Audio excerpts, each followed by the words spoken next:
कोठवा के ऊपर ऊपर सुतेली कौन बेटी।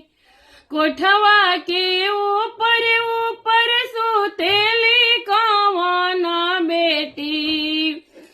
सोई रहेली नीरवे दाए लाला।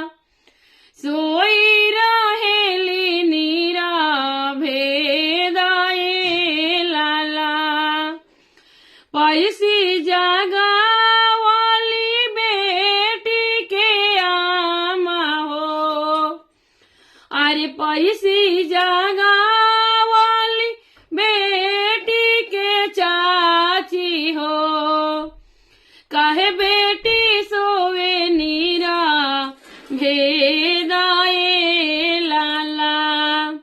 उठ बेटी खोला सुंदर आँखों लाला। कैसे में उठी आमा खोली सुंदर आँखिया हो।